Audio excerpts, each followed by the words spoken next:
Hey, well, I'm just about to set off in the Raptor because we're having our shelter, our carport, if you like, reinstated. Here we are, halfway done. Oh, maybe we're not going to go over the other way. He's just going to do that. Oh well, it's enough. It's enough for us to have the Raptor undercover and also my new bike. Yep, so that's what's happening.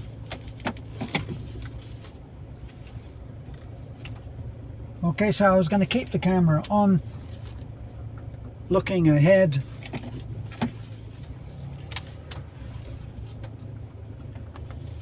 There's our old Volkswagen.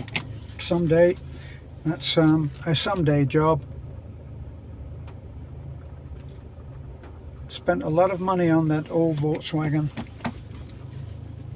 and then I made the mistake of parking it up near the church, and the kids played in it, and it got ruined. Now there's a sight that I never get tired of seeing. One of the Carabao. They could be quite unpredictable, so they're not my friends.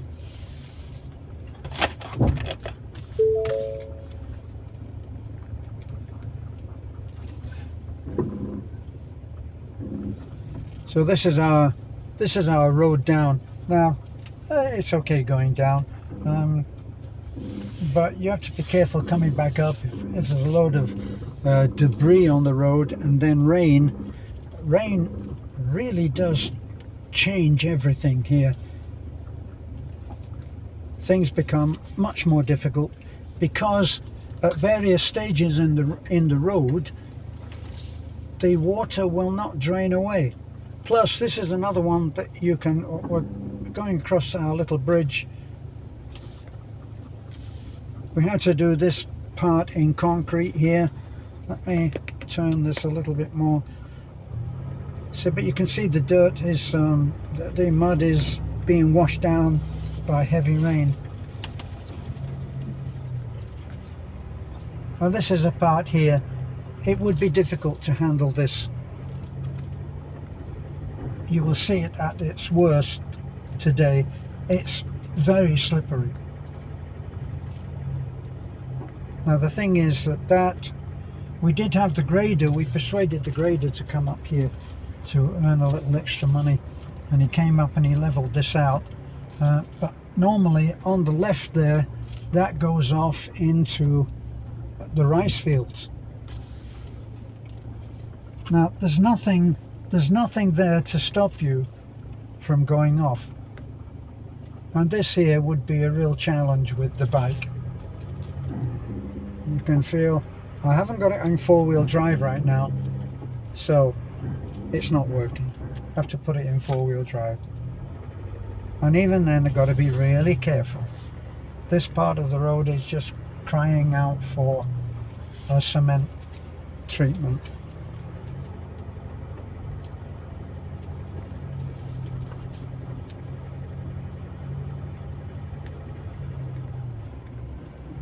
Now look look at those squiggly lines there. That's where someone has been on a bike going home. There were two bikes on the forecourt there when I came out, and this was showing their efforts to get home. The thing is, it doesn't look much, but as I said on one of my other videos, you want to be able to arrive looking relatively clean, and if you're on a bike and you have to put your feet down when it's deep mud, you're not getting there clean. You're going to look a mess. I'm sure the four-wheel drive guys, the four-wheelers, are going to look at this and say, oh my god, that's nothing. And of course it is nothing if you're out in a specially prepared four-wheel drive vehicle, which you don't care what it looks like when you get home.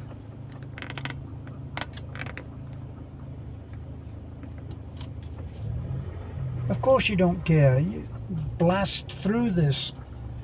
But imagine that on the bike.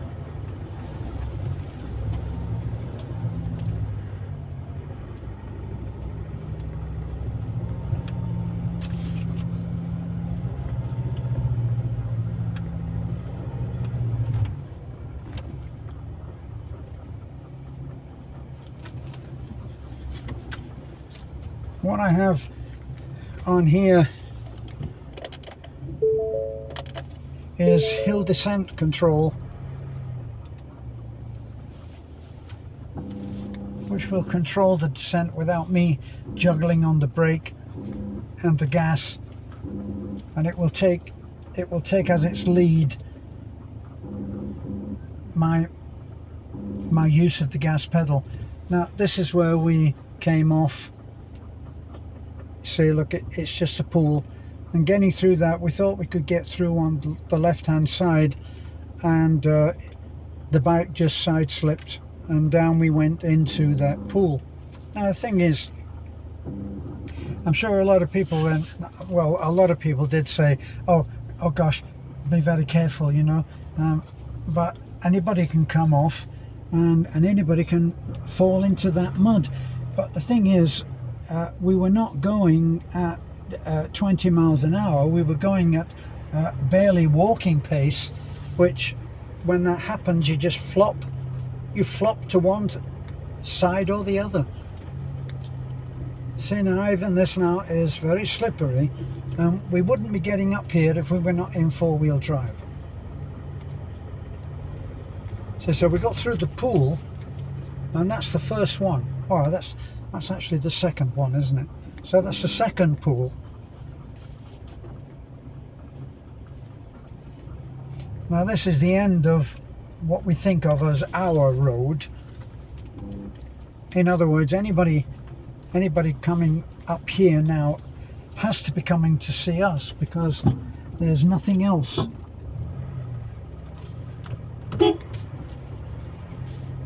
There's somebody else coming at the same time. I don't think I might end up towing them, because I don't think that that's a four-wheel drive vehicle. So there's a vehicle behind us now coming from Oping's house, our neighbour, and not sure whether that's a four-wheel drive, but it won't be the first vehicle that we've had to tow out of here.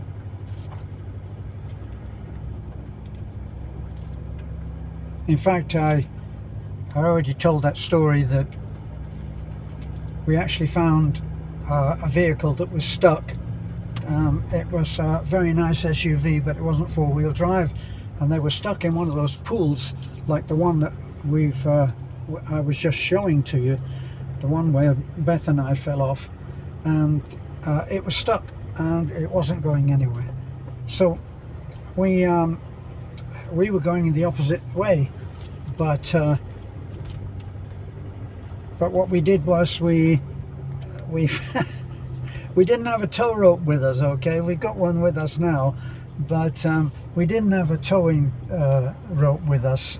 And Beth, of course, ever the island girl, spotted a cow that was tethered on a very long piece of rope. Now it's a special rope, very, very strong, and I think it's impregnated with a resin or something, because it's completely waterproof and, as I say, very strong, and it's a braided rope, so really excellent. So we went over to the cow and we found that in fact it was tethered with two of these long ropes put together. So what we did was we borrowed one of the ropes. Now, just as a little aside, imagine getting on my bike, the Yamaha, and going through all of this. It's just not worth it. So anyway, we borrowed the rope. We were on our way somewhere, and we couldn't spend a lot of time, but we threw the rope to the driver, and he tethered his SUV and we pulled him out of there. So after we pulled him out, we asked him, would he promise, please, to put the rope back with the cow, which he did. He promised, and which we believe that he did. Now, the end of this story is that when we were doing one of our feedings to one of the hard hit,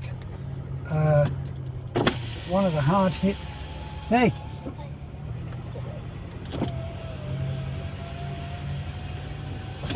kids walking. So we had to rent a boat. Whenever we do these feedings, we'll go, and we rented a boat, and of course it's natural to pay when the thing is done. So we went over there in this big boat because we had a lot of volunteers. We need a lot of volunteers, and we were partnering with the police, which was our usual thing. So we had about 4 or 6 policemen.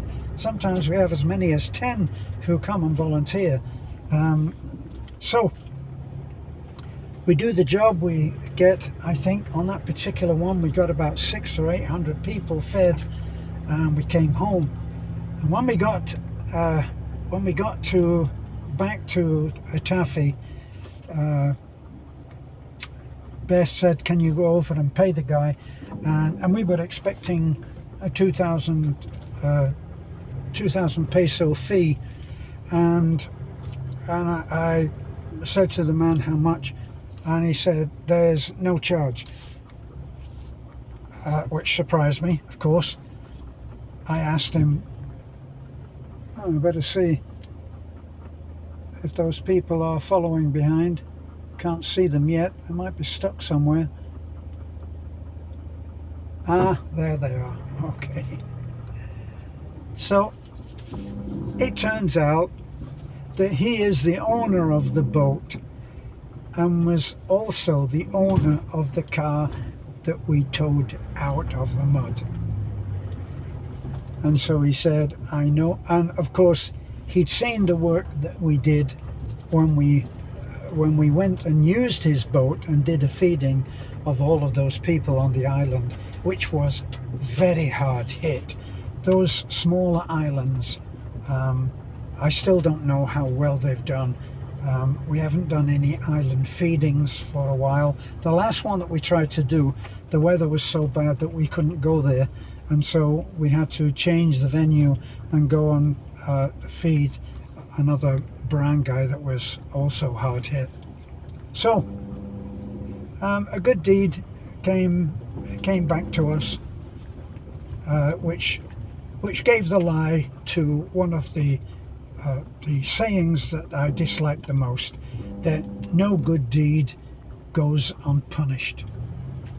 What a terrible attitude that is, and would anybody ever help anybody else if that was really the case? I don't think so.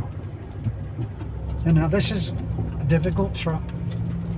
This is harder coming down because the tendency is that you might slip off into that deep ditch on either side. So we're looking at the road, and the road is even worse than I had thought. It will take at least a couple of days of nothing but hot sun to put this right now, and even then, with all of those ridges, there's a possibility. Oh, I haven't got my belt on. Now it tells me. Yes, with all of these ridges, it's possible to have a tricky little moment if you get into one of them. So even that will still be a challenge. But I found that the Yamaha is more than capable of meeting the challenge. You just got to look ahead, and instead of looking at what's under the wheel, what's almost there under the wheel, which is the tendency when you're negotiating these little pools of water and mud tend to start looking too close to yourself, and that's not the way to do it. See, here's a little tricky one now. This will be a tricky one for the bike. So it's a firmer grip on the handlebars, and possibly feet out, ready. See, look here, more mud, more water. These places never drain, that's the problem. But we're almost at the end of our dirt road now. When it's been bad, it's a long 2 miles. When everything is nice and dry and flat, it's nothing, well, nothing for the Raptor. So in order to just deal with a couple of comments who keep reminding me about my age, believe me, I'm in this 83-year-old body every morning when I get up, and that's reminder enough, okay? But at the same time, being reasonable never did anything. No reasonable man ever did anything, because he would be too busy being reasonable. When I came out to Bohol, we were not really very comfortable living with Nanai in her what amounts to an open plan house. We're newlyweds, if you get my drift, and hoping to have a married life. And of course, the top of every wall is completely open, open to the next room, and so privacy was totally out of the question. More kids here. These are darling little kids, and occasionally I'll stop and give them money, but meantime they'll, knowing that bikes pass, they'll put big rocks in the road, and it ain't fun. So here we are, another thing that has to be dealt with. There's a big rice drying and handling station here. They have hundreds of bags of rice kind, and down the hill off to the right, which if you were able to smell things on this video, you would know that there were pigs. See, he's just a man walking along there, and he nearly tripped and fell over, or slipped and fell over. So we got to wait until this is done. They're probably loading, so it might be a few minutes. I'll be back.